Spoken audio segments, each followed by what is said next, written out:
Asia यार Dubai में रहने के लिए बहुत ज़्यादा पैसा लगता है। दुबई में खर्च करने के लिए बहुत ज़्यादा पैसा लगता है।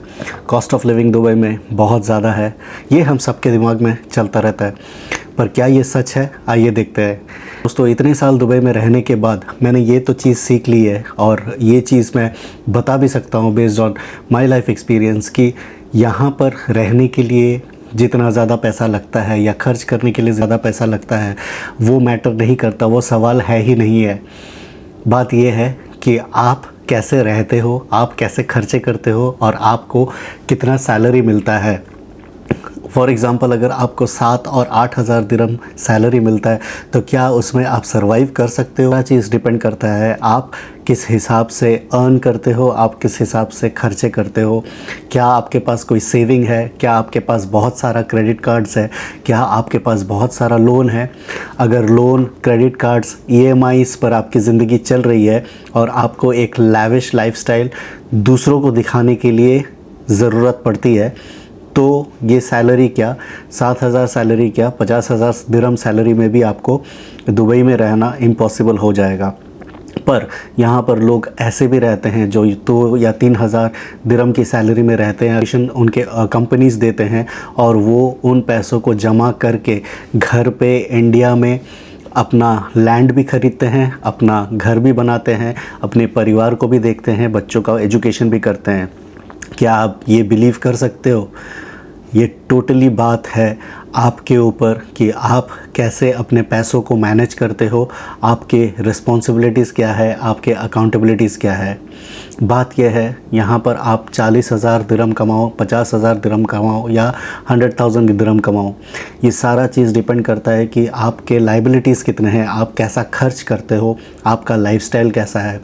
ज़्यादा सैलरी मिलता है या ज़्यादा बिज़नेस से पैसे मिलते हैं तो ऑब्वियसली आप किसी बड़े अच्छे इलाके में रहोगे जहाँ पर खर्चे भी बहुत ज़्यादा हैं, फ्लैट के रेंट्स भी बहुत ज़्यादा हैं और आसपास भी दुकान जो भी आपको मिलेगी, सुपरमार्केट, हाइपरमार्केट, उनके भी कॉस्ट बहुत ज़्यादा है। क्यों?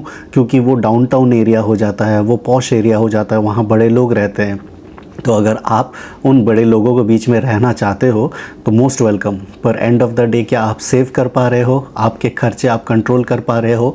आप, जहाँ तक मुझे लगता है ये बहुत मुश्किल होगा अनटिल अनलेस आप कोई बड़े बिज़नेस में हो। अगर आप एक नॉर्मल जॉब करते हो और उसमें भी अगर आप लैविश लाइफस्टाइल जीते हो तो यस, आपके लिए बहुत मुश्किल हो सकती है।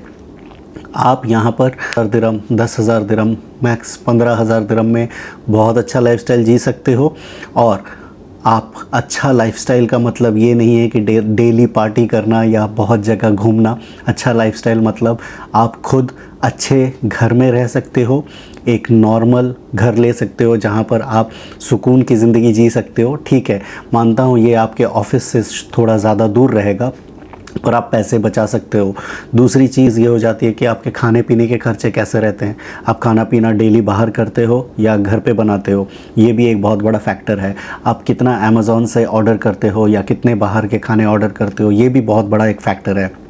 तो इन सारी चीज़ों को मद्देनज़र रखते हुए मैं ये बोल सकता हूँ कि सैलरी दुबई में हो या इंडिया में हो या कहीं पर भी हो, फ़र्क नहीं पड़ता जब तक आप अपने फाइनेंसेस को नहीं समझते। जब चीज़ें मैटर करने लगती है कि ज़्यादा सैलरी चाहिए ताकि मैं अपना लाइफस्टाइल ज़्यादा कर सकूं।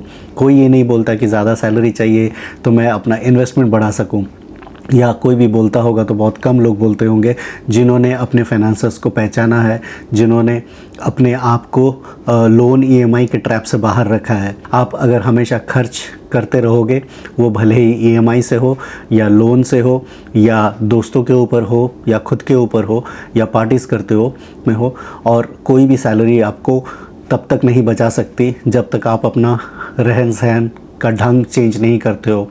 दुबई में पैसा खर्चा करना बहुत ही इजी है, बहुत ही इजी है, पर बचाना उतना ही मुश्किल है क्योंकि यहाँ के एक्सपेंसेस, लाइफस्टाइल्स बहुत ज़्यादा होते हैं और आपको एक पर्टिकुलर टाइम के बाद अपने आप को मेंटेन करना पड़ता है। आप कीजिए मेंटेन, आप हर चीज़ कीजिए, किसी ने आपको मना नहीं किया है, क्योंकि जब तक आप अच्छे से रहोगे नहीं तब तक आप अच्छे से सोच नहीं सकते हो, अपने आप को ठीक से रख नहीं सकते हो, आपका मेंटल कैपेसिटी बढ़ा नहीं सकते हो, आप अच्छे लोगों के बीच में नहीं रह सकते हो। आपका सराउंडिंग बढ़ाना है, बिजनेसमैन्स के साथ मिलना है या किसी भी अच्छे बड़े ओहदे के लोगों के साथ मिलना है, तो आपको उनके नेटवर्क में रहना पड़ेगा। I totally agree with you, क्योंकि सराउंडिंग एंड सर्कमस्टेंस, सराउंडिंग आपका बहुत मैटर करता है कि आप कहाँ पर रहते हो। पर सराउंडिंग के बारे में सोचने से पहले आपको ये सोचना पड़ेगा कि आपके पॉकेट में क्या है। आप उस सराउंडिंग को पाने के लिए अपने आप को लोन में गिरवी रख दोगे, अपने क्रेडिट कार्ड्स के खर्चे बढ़ाते रहोगे, दोस्तों पर खर्च करोगे, पब्स और पार्टीज़ में जाते रहोगे। अगर आप इतना सब कुछ करते हो तो 100% श्योर आप महीने के एंड में कुछ भी नहीं बचा सकते हो, और अगर भी बचाते होगे तो वो क्रेडिट कार्ड और लोन्स के पेमेंट करने के लिए ही बचाते रहोगे। आपको एक गाड़ी चाहिए, एक अच्छा घर चाहिए, पेट्रोल का खर्चा रहेगा, लाइफस्टाइल मेंटेन करना है, इन सारी चीज़ों के लिए आपको रियली पैसे चाहिए। और this part of the world जब आपको पैसे की ज़रूरत पड़ेगी तो कोई आपको पैसे देने वाला नहीं रहेगा। और ये this part of the world भी नहीं है, ये कहीं पर भी हो, आप किसी के ऊपर भी पैसे के ऊपर डिपेंडेंट नहीं रह सकते हो कि ये सोच के आज मैंने खर्चा कर लिया, आज मेरा EMI है, आज मेरा लोन है, आज मुझे पेट्रोल के पैसे देने हैं, तब आपको कोई सेव नहीं कर सकता। इसीलिए ये दुबई हो या इंडिया हो, ऑस्ट्रेलिया हो, कहीं पर भी हो, जब तक आप अपने फिनांसेस को नहीं पहचानते हो, जब तक आप बजटिंग नहीं करते हो, जब तक आप ये नहीं जानते हो कि आपका एक एक रुपया कहाँ पर जा रहा है, कहाँ आप अननेसेसरी खर्चे कर रहे हो, जब तक आप ये नहीं जानोगे तब तक आप कंट्रोल नहीं कर सकते हो। और कंट्रोल नहीं कर सकते हो तो आप कहीं पर सेविंग भी नहीं कर पाओगे, आप इन्वेस्टमेंट भी नहीं कर पाओगे। और दिखावे की दुनिया में अगर आप जाओगे कि किसी को मुझे इम्प्रेस करना है या किसी को मुझे ये दिखाना है कि मैं भी बड़ा आदमी हूँ और मैं भी मेंटेन कर सकता हूँ, वो दिखाने के चक्कर में आप अपनी परिस्थितियों के साथ खिलवाड़ कर रहे हैं, आप अपने फ्यूचर के साथ खिलवाड़ कर रहे हो। इसीलिए सैलरी पर डिपेंडेंट ना रह के अपने आप को ये सोचो कि मैं अपने पैसों को कैसे ग्रो कर सकता हूँ, मैं अपने पैसे को ग्रो करने से पहले कैसे सेव कर सकता हूँ, और उन पैसों से मैं अपना स्किल डेवलपमेंट कैसे कर सकता हूँ। क्योंकि you as an individual are a product. आपके नेचर को सुधारोगे, आपके एटीट्यूड को सुधारोगे, बोथ टुवर्ड्स लाइफ, टुवर्ड्स पैसे, तब आप एक पॉजिटिव एनवायरनमेंट में रहोगे। और जब आप एक पॉजिटिव एनवायरनमेंट में रहोगे तो पैसे अपने आप आने शुरू हो जाएंगे।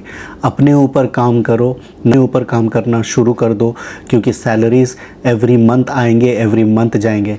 पर आप जब तक अपने ऊपर काम शुरू नहीं करते हो तब तक आप खुद से ये सवाल पूछो कि कितनी सैलरी मेरे लिए अच्छी रहेगी, ताकि मैं लाइफ टाइम अपना एक लाइफस्टाइल मेंटेन कर सकूं।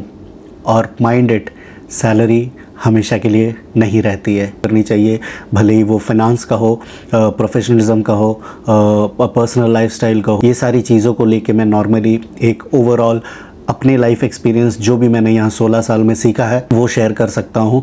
और ऑन ए पॉजिटिव आउटलुक, आपके कमेंट्स बहुत इम्पॉर्टेंट होंगे मेरे लिए। आपके कमेंट्स के थ्रू ही मैं जान पाऊँगा कि आप क्या देखना चाहते हैं और क्या मुझसे जानना चाहते हैं। And I will try to make it based on my life experiences and my understanding on a positive note. Thank you so much. See you in the next video.